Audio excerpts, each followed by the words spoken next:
see. Yeah. There we go. Into it. Wonderful. Let's see. See if I like this angle over here.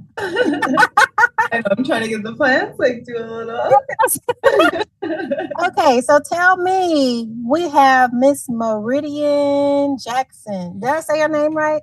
Yes, you did. Meridian. It is actually a book by Alice Walker. Alice Walker. So that's where your mom got the name from. Yeah, my mom is like a huge reader, like teacher turned librarian turned social media, or not social media, like tech at the library. She runs the whole department for all the schools now, but she loves to read, and that's where I got it from, because I didn't have a choice but to be reading. So that's a great thing, though. It's a lot of parents. I'm trying to get my kids into reading. Yeah. Actually. So you have tuned into the Boss Women Network. Look, y'all. That's where I got it from, because I didn't have a choice but to be reading. So that's a great thing, though. So tell us, Miss Meridian, I'm trying to get my kids into reading and everything that you do. Yeah, absolutely. First of all, I just wanted to thank you for having me. I was so excited to see your friends, and so excited to be able to continue the conversations that you have, because they're definitely needed. Yes. Yeah, as a boss woman, I feel like it's so important to collaborate and to be with other boss women. So to tell you a bit about myself, I'm a consultant right now. I'm an image consultant. I run my own business. It's called Meridian Consulting. But that's fairly recent. Like that's probably within the last like 2 years, really been up off the ground and me getting consistent clients. But in all my past lives, I've been a million different jobs. You know, I've been an elementary school teacher. I've been a customer success manager for an ed tech company. I've been a community engagement specialist for a business that was working in the cannabis industry. I've written like legal documents and applied for the lottery when the Illinois was doing a lottery in order for businesses to receive the go-ahead to build their storefronts for the cannabis industry. They were just trying to make sure it's like fair, so to speak. So I've done legal documents. Like I really am a jack of all trades, but I'd say at heart, I'm definitely a writer. That's just my passion all the time. And you know, there's no money in that with what I like to write, because I went to school for philosophy, like, you know, poetry, like it's very much creative writing. It's very much up to interpretation. And unfortunately, like you were just saying, like it's good that I like to read, but nobody else does. Right. So it's really hard to make money as a writer unless you're writing captions, unless you're writing social media, like marketing, basically. So that's kind of developed myself just by saying, okay, I'm just a consultant, because I can basically do anything you ask me to do. Just tell me what it is and we'll figure something out, you know? Okay. So basically, what type of consultant, what are you consulting the clients about? Yeah, so a lot of my clients ask me to do marketing, basically like social media management things for their companies. I'm very well versed in, you know, all the different design programs, Canva, like different like editing, CapCut, like video editing, like production, like basically I can do the art, I can get it out there, and I can market it for you as well. A lot of my clients ask me for just like research-based marketing or research-based consulting, where it's kind of like, oh, I want to build a building here. Can you figure out all the zoning laws and all the legality behind that so that my process can be as smooth as possible? I also take my education background, and I miss the kids so much. So I do tutoring, I do curriculum design, I do nannying and babysitting services when I can, because I love the kids. But it's really just all over the place. That's why when I started my LLC about 2 years ago, I didn't know what to name it, because my business was so broad. And, you know, even in my description for it, it's kind of like, okay, what do you do again? Like, what is the exact niche? Because everyone wants you to pick a niche, especially with content creation, podcasting, like that thing. It's like people aren't going to watch you unless you're talking about 1 to 2 things and you can consistently build on those things. But I'm such a non-niche type of lady. I'm like, let's just put it under the umbrella of consulting. And okay. That makes sense. So you just a jack of all trades. Exactly. Very many things, but then they can hire you to consult in different areas. Canva. Have you tried editing video in Canva? Yeah, no, I love editing in Canva. Like it's honestly, when I first had a bunch of clients, they wanted us to be more professional, so to speak, because Canva wasn't as beautiful as it is now, and they wanted things on Illustrator. They wanted you to draw, and then put it in. But Canva is literally, I can't talk enough about it, especially when I was a teacher and I had Canva for education. We would use that to do the newsletters every week. We would use that to send links, do videos, do like updates, live updates.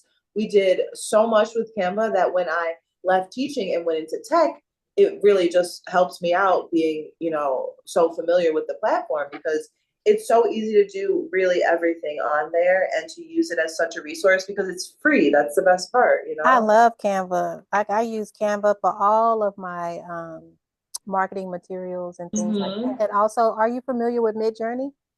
No, I'm not. What's that one? Midjourney is like you use it on what is that program? The Discord. Oh, And okay. and the, Yeah, I know Discord.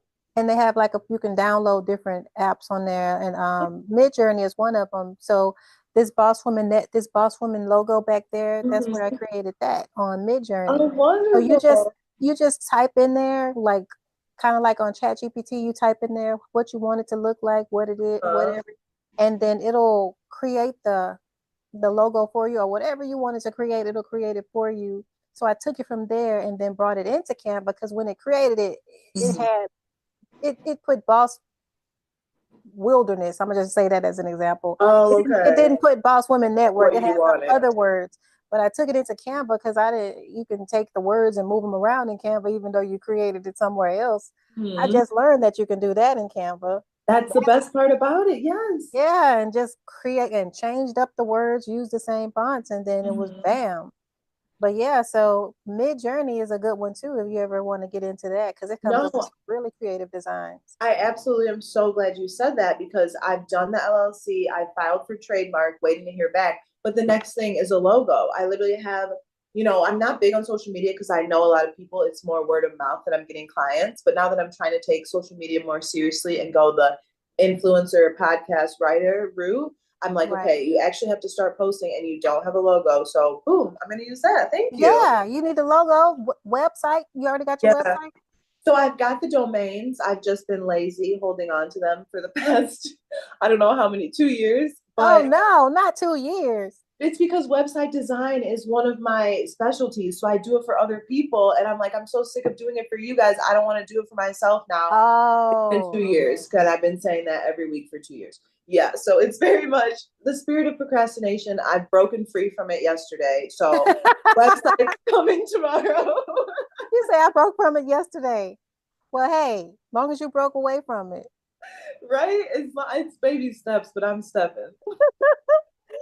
Baby steps. So, um, as one of my questions I have for you, Hmm. how did you even get into this field? How did you even start this? I would say I've always kind of known that I wanted a job where I didn't have to work too hard. And I don't mean that in the sense where I'm a lazy person. I don't put 110% into everything I do. I just mean that in the sense of sometimes it's nice to dance through life doing the things that you love to do, getting paid for it.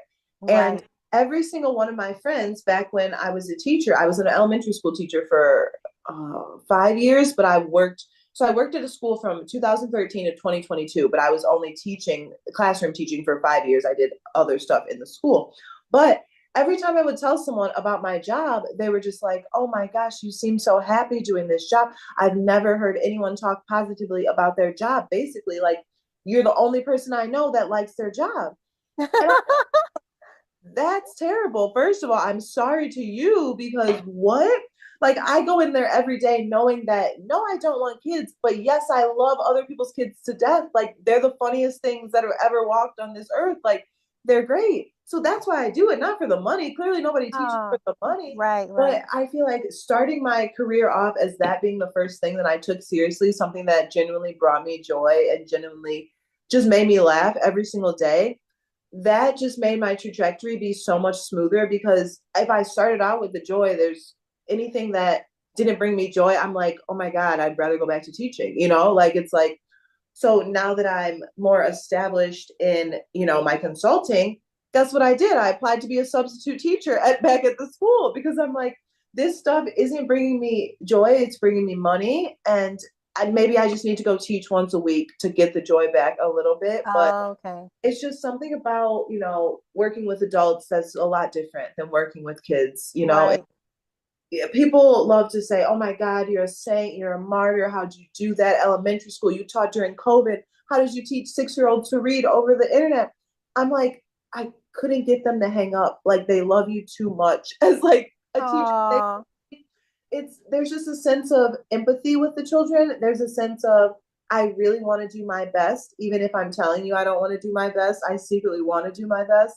And that's just not there in adults all the time. So I got started because I chased the joy, and I thought this is going to be a good idea.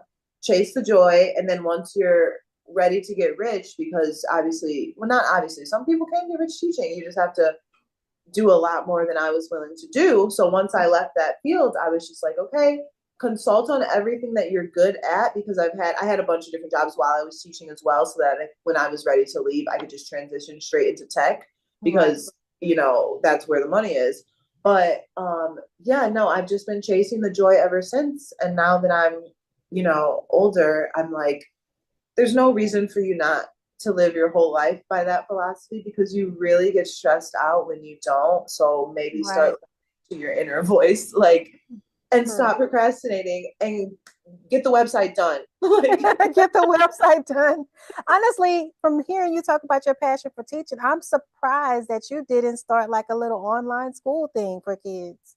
Okay, so I do, like, definitely that's like one of my big dreams after I, publish my book, make the movie, have a play, be a play, stuff. I want to start a school for sure, but that's the most stressful. That teaching is the easy part. Being an administrator, that's the difficult part, because I love the kids to death. Do I love all their parents? No. Administrators have to talk to the parent. You have to. It's all the behind the scenes semantics. You don't ever get to be with the joy that is the children, because you're doing paperwork and trying to figure out. But no, I definitely, that's like when I'm like 65, maybe I'll get there one day. Yeah. But right now I'm too bounced around, and I'm too rattled by the injustices in the world. So starting a school, I would just be like stressed every single day. Understandable. Understandable. So basically your aspirations is to write movies and film and things like that? Yeah, I would say so. So I think my pipeline right now, okay, so I'm trying to do the whole influencer, and they say you have to pick a niche, right? So my niche is going to be traveling and music, because of course I can't pick one, I have to pick two. And those are the two things that I love the most and do the most. I love to travel, to go to concerts, to festivals, to, I'm from Detroit, so I go to Detroit and back to see, I want to see Beyonce in Detroit, I'm going there. Oh, I want to go to Coachella, I'm going there. I really do enjoy, and I've always enjoyed every single type of music there is. Like, Detroit is one of the birthplaces of house music, and I live in Chicago now, which is also one of the birthplaces of house music. So I very much want to be like a traveling like DJ of sorts. Where are you a DJ? No, this is the dream. I'm a travel like this. Not yet, not yet. We're working up to it. So that's what my niche is going to be, just because I like those two things, right? It's going to be like, I'll come to your hotel, shoot content, and I'll throw a party one night, right? But no, that's how I'm going to lead into it. And then I'm going to start a podcast, which you're helping me with, because this is technically my second podcast appearance. I had one 2 days ago, which is not out yet, but I'm going to start my own podcast. I think you would do great. Thank you. Oh, that's sweet. Thank you so much. And then once the podcast is up, then people will like me enough to actually read my book. So then I can drop the book. So it's like a trajectory to helping the people help themselves. I like that. I like that. What is your book about? So right now I wrote, so I graduated from Roosevelt back in 2016. So I was a philosophy major, a minor in legal studies, in the honors program, all that jazz. So you had to write a thesis to graduate, and it had to be extra long because it was an honors thesis. So I wrote 82? It was 83 pages of basically, it's a lot. You just have to read it. 83 pages? That's a lot of pages. It was back in 2016 though, and thank God no one has ever read it, because wow, it was a lot. But now I'm ready, however many years, what is that, 9 years later, to Yeah. finally share it with the world. So that's going to be my first one, but it's going to be a series. And basically, since I'm a very much type of writer who you start writing and then you yourself bleed into the pages, even though you're trying to keep yourself out of it, my thesis wasn't supposed to be about me and it ended up being about me. So I'm going to very much continue the life or continue the trajectory of my life and just kind of keep going. But we've got the first chat or the first book in the series at least.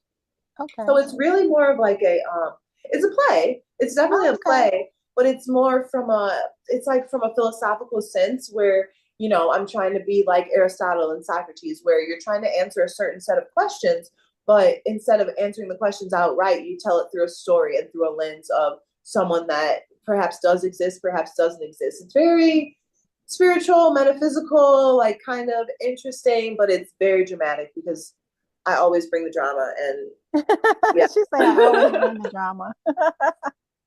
So tell me, I know that I connected with you on Threads. Wasn't it a post that we were talking about on Threads that pretty much stood out about women in, I guess, pretty girl syndrome, the pretty girl problem? Have you experienced that in issues in business or just in life where you have issues with other women accepting you just because you are a pretty girl?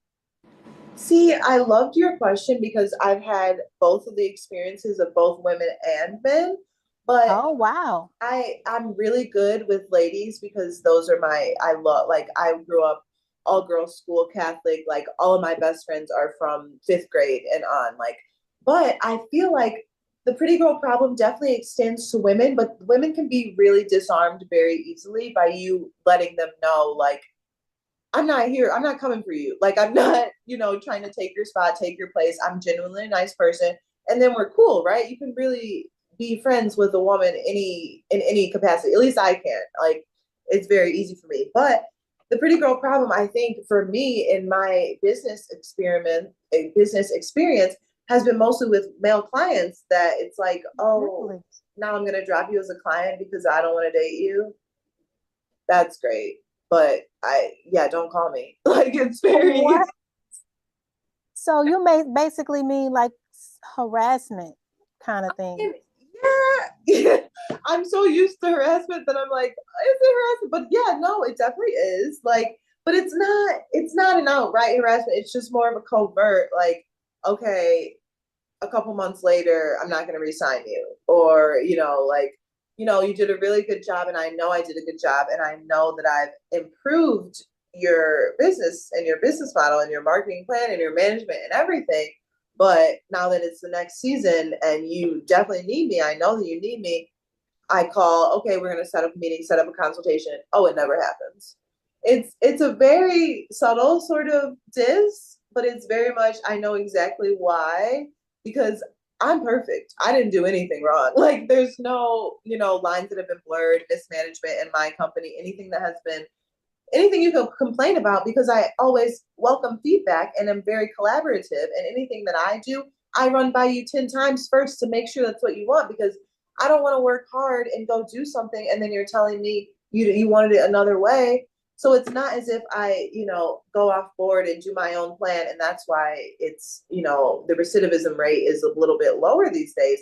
It's because I mostly work with men. And now that I'm trying to get back into tutoring, teaching, academic setting, then it would be, more women. But it's very interesting, the dichotomy, because of course I would prefer to work with all women. Men are interesting beings, but I'd rather study them from afar and write about them in my novel, like, it's a lot easier of a process and smoother of a process. And I think that, yes, the jealousy with women may come, but it also goes as soon as the wave is up and down, because I feel like there's so much that you can say to, yes, people in the industry may be, trying to get you. Oh, they may have not pure intentions. But I feel like once you sense that and once you are able to disarm that in a sense, because you're like, I see you and I forgive you for that, because of course everyone's felt a little bit of that in their life where they're like, oh my gosh, I want to be in that position, why don't I have that? You know, a coveting sort of sense. But I feel like with women, it's very much, it comes and goes in waves, and it's over in 10 minutes, or it's over in a day, or it's over in, once you have that disarming conversation, that doesn't even have to be a, you know, oh, why don't you like me? Or, oh, like, it doesn't even have to be any sort of confrontation or any sort of, you know, calling out behaviors. You just sense the behavior and you think, oh, she might think this. Let me, you know, plant a different seed in her mind where it's, I'm not like that. You don't have to feel that type of way about me. And it's very easy for me, just because empathy is my biggest strength, I would say. And I'm very in tune to other people's feelings. So I do think that in my younger years, and I'm 30 now, so it's been a while since I've been in business and working. I've been working since I was like 14. So I do feel that the pretty girl problem was a, you know, problem for me in my past, but I didn't know how to fix it then. You know, I didn't know how to, you know, disarm someone and lead with empathy and lead with joy and love in order for them to, their threatenedness or whatever they felt towards me, to fall away instantly. I would just get uncomfortable, you know, like start stuttering, leave the situation, feel like some type of way, and then go home and feel some type of way about it instead of speaking up then. But I'm just grateful that it was a problem, a huge problem for me in the past, and now things are calm now for the women, at least. So for women that are still experiencing that, because even I still experience that, and it may not, I don't even know what it should be sometimes. Sometimes I don't know, but Exactly. Give some examples of how you would diffuse situations, because you could feel the energy, but you don't say, I'm one of those people that don't say anything. I'll just kind of distance myself because I don't like confrontation, and I know I'm always coming in with my heart in every situation. So if I'm coming in with my heart and you're feeling away, I just pretty much, I'll try to say something and to make sure everything is okay. Most times people won't tell you, you know, a lot of times they won't tell you what the issue is. That's why you can't say anything and that is actually about the issue. It's very much, you have to dance around the issue and make it known.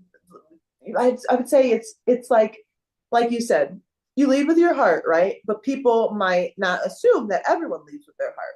So you have to show them that they need to assume that of people by being just, I don't know, it's like an energy sort of thing. Like, say, for example, you know, you walk into the meeting and you're very cold towards me, and I can sense that you don't want me to be there.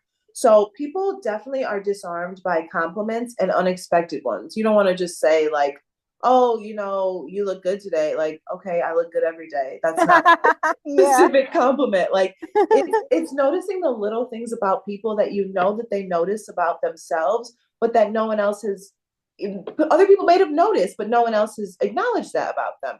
So it's like, if I saw you, I would say, oh my gosh, I tried to get that color hair red when I got my braids, but I messed it up and got this color. But your color of the red, like highlights that you have here, that's so beautiful. Tell me about how you came to that decision, or something like, oh, I've always wanted to, you know, something like, how did you do that?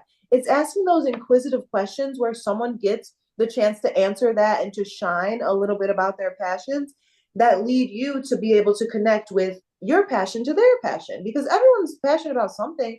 Hopefully everyone loves something and has something that they want to lead with their heart with. So if you get them to talk about that and to kind of talk in some different limericks kind of to get around it, but it may be a compliment, it may be a gateway question, it may be what they call a leading question where you're trying to lead them to open up to you more, because some people of course aren't comfortable with opening up to people right away. That's true. So it's really about sensing the energy of that person, finding out little things about them, maybe beforehand, that you know, of course you research who they are, what they do, what their business is, what their, you know, stats are, so to speak. But sometimes you're going into a room where you're just networking and you don't can't do that. Yeah, exactly. How would you handle it if you did do all that you just said and then they still was just kind of dry, like one word or maybe two word response to you? Okay, if that happens, then I like to pull out my astronomy and zodiac knowledge, because you really go in. No one can resist talking about that. And sometimes I lead with that just to be like, because some people don't believe in that, right? But if I lead with that and then like actually wow you with my knowledge, some people like it like that, where you lead with it. some people like it where you're talking to them for a little bit and then you guess their sign and then you get it right. And they're like, wow, how did you do that? Some people like it where you're like telling them about themselves, so to speak, but you're saying like, oh wow, you seem like a really this person. Oh wow, that seems like this would happen to you. You seem like you'd like to travel here because I could read people, but they don't know I could read them. So it's more of a dancing around how, they want to be talked to and then figure it out. Pretty cool. You done figured out the tactic and the technique to it. It's really all you have to do is finesse yourself a plan and stick to it. And she said finesse yourself. People are really, I love them so much, but they're predictable creatures and history always repeats itself. And That's if you true. study the world enough, and if you read all the dense philosophy books like I do and had to for school, life is simple. It's sad, but it's simple. Sad sometimes, not all the time, but. 2 questions. What are some of those philosophy books that you would recommend to somebody to read? Oh, that's a good question. Okay, so my number one recommendation, I would say, is Plato's Symposium. Now, my thesis originally was supposed to be on the premise of does life imitate art or does art imitate life, right? And that's like a whole different something. But I ended up stuck in Plato's Symposium and changed the whole thing to basically philosophy of love and how you can teach people to love who don't love themselves, and how, like, a guidebook of how you can really, is that possible? Basically, I was posing the question, is it possible to do that while also not sinking into, that dark space yourself? And the answer is no, just to spoil the book. But I really, but no, philosophy of love is like my favorite concept ever because I have so much love in my heart, but also I'm an Aries, so I get real mad real quick all the time. And yeah, I would recommend Plato's Symposium. The book that I'm named after, I would definitely recommend that one, but it's not a philosophy book, but in a sense it is, because philosophy just means the study of wisdom, right? So any book that makes you wiser can be considered a philosophy book. So Meridian by Alice Walker is really good. And obviously the Republic's good, but if anyone's ever read the Kybalion, I think it's Kyballlion. That one's really like too enlightening in a sense, and like really puts you in a headspace where it's like, oh my gosh, like, is this world real? Like, am I really here? It's very like metaphysical, very like, it just gives you the keys to life that maybe you didn't want to know because it's kind of too much to have that knowledge. When you tell people about it, it's like, oh, I haven't read that one. What's that? And you're like, I just need someone to talk about this with. And no one's read it besides the people I graduated with way back in 2016. But no, I'd recommend those 3 for sure. And I mean, I have a million books I'd recommend, but definitely those are the top 3. Okay. Yeah. And my second question before we get out of here is, since you're able to read people's astrology and their signs, what's my sign? See if you can pick up. Oh no, now put me on the spot. See, you've been asking me the questions. In order for me to read it, I have to be asking you the questions. Okay, wait. Let me ask you 2 questions and then I'll guess, okay? Okay. Okay.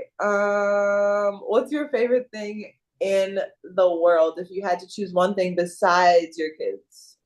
I like doing music. That's like my hobby. Okay. And on a scale of 1 to 10, how chill are you? 10. Oh no! Now it's even harder for me to guess. I like the signs of no chill because that's who I hang out with. That's who I am. Okay, wait. 10 as in you're the chillest chill. I'm chill. Okay. I'm real laid back, chill all the time. Okay, no, okay. Can I have 2 guesses? Okay, we're gonna go with either a Pisces or a Capricorn. Nope. Okay, then tell me. Cancer. That was my okay. No, you should have went with your first mind. No, because I knew it was a water sign, but I knew you're about your business, so I guess Capricorn. But Pisces. Okay, no, I should have said Cancer. Okay, so I'm an Aries, so Cancer is opposite of Aries. It's literally I've had exes that are Cancers, and never again. I should never date a Cancer man. But no, but the women are angels. I have so many good Cancer best friends. No, the men are crybabies. Yeah. Oh, I but don't know nothing the about women are just like genuine. Exactly. You lead with your heart, but you're that. not Yep. so you're not so much in your feelings. You love music, so it's not like, oh my gosh, this music is so niche to this person that it's not able to be communicated across all audiences. Oh, that's Right. nice. I love it. Yep. I just knew you was gonna guess it. I felt like it was in your head, but you It said something was. else. I said, okay, don't guess two water signs because that's, don't do that. I'm like Pisces and Cancer, and I'm like, no, Pisces and Capricorn. Like, I'm gonna give you that because I felt like you were gonna say Cancer. okay, Do you signs. know that Cancers are very intuitive? Like they can feel things. Oh, That's I know. why I could feel that you were thinking Cancer Yeah, before because I no, you just knew guys you was are gonna very say it. much, you soak in the energy of everyone else, but you're chill about it. I Yeah. soak in the energy of everyone else, and then I get mad about it, and I'm like, like you need to calm down. Like, Yeah. But as that's a why Cancer, we're we do have on. to go home and relax and release. No, you And guys really, but you do a good job of the balance with that. It's like you are very much homebodies who want to most be definitely. wrapped in a blanket Yep. with, the people you love Yep. at the fireplace while you're watching them sipping your cocoa, just like, wow, this is the best day ever. Yep. But you're also about your business where it's Most like, definitely. I am going to say something to you if I feel that the energy's off, but of course I'm not the confrontational person. Like Yep. I'm trying to be very delicate around you because I've got big feelings and I know you have big feelings too. Like that's a Cancer. See, and Yep. Aries says, I have big feelings, you're gonna feel them now, and then I'll Yeah. apologize in 10 seconds. Like, Most definitely. You got me. That's me to the T. So before we get out of here, what is something that you would want to advise some young girl in business or that has been challenged with the female issue, the pretty girl issue, yeah. and just letting it hold her back in some form? What would you say to them? I would say that my biggest takeaway of even this year of my life, of everything, the thing I've been trying to realize my whole life is that fear is a liar. It's literally my phone background here. Oh, got notification. But it really is a sense of fear that's holding you back from not posting, that's holding you back from not starting your business, that's holding you back telling yourself, oh, I'm not good enough for this job. I'm not good enough for this opportunity. I'm not. No, it's you're afraid of how good you're going to be because you know you're a star and you know that you're a threat and you know that other people may perceive that in some type of way. But you don't need to worry about that. Worry about yourself, worry about whoever is the people that you love and whoever are the people that support you, the people that bring you joy in your life, and worry about whoever you pray to. And those are the only three things you need to worry about and do your passion and you're going to succeed because I've definitely been afraid my whole life of, I don't know if it's exposure, if it's, things I don't want people to know that really nobody cares about. It's just my own, self-image issues or whatever. But now that I'm older and like calmed down about all that, I realize the only person you were scared of is yourself Yep. because you are just projecting that all the anger that you feel, you're mad at yourself. All the fear that you feel, you're scared of yourself. Like you just have to accept yourself no matter how many times that you don't. The next second you can say, actually, this second I accept myself. I know Mm-hmm. that was in the past.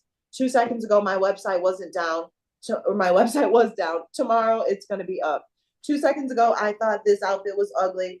Now that I'm on the podcast, oh, I'm feeling myself. Yeah. Really accepting yourself every second of every day, even if the previous second you didn't, and realizing that there's nothing to be afraid of but fear itself. Amen to that. I love it. Well, Amen. tell people how can they reach you before we sign on out of here. Yeah, absolutely. Okay, so my Instagram is Prime Meridian, and my business Instagram is Prime Meridian Consulting. I will definitely be posting more often on that. I also do post on Threads, which is totally linked in my Instagram as well. And I am a pretty avid commenter on Facebook. That's linked to my Instagram. It's just Meridian Jackson, my first and last name. I'm also trying to get more established on TikTok, so I've recently started posting there. And I have been planning to go live because I want to kind of test the podcast thing on TikTok live before I fully record and commit to all that. Pretty cool. And that one is, what's my TikTok? It's Prime Mer, Prime Mer, because that's one of my many nicknames. People don't always say Meridian, but yeah. follow me there. Check out for me there. Don't forget to follow her, guys. Where we're going to be tuning out. Thank you for tuning in to the Boss Woman Network. Thank you for joining me today, Meridian. It was great talking to you. I love your energy. I love your vibe. I even love your background with the plants. Oh, these are my babies. I'll never have a baby, so these are my babies. I love it. Well, you enjoy your rest of your evening and have fun at your event. You too. Not you too, but thank you so much, Leilani. And You're welcome. And hopefully I'll have you back on here soon. I would love that. You're a joy. Thank you. Bye. Bye.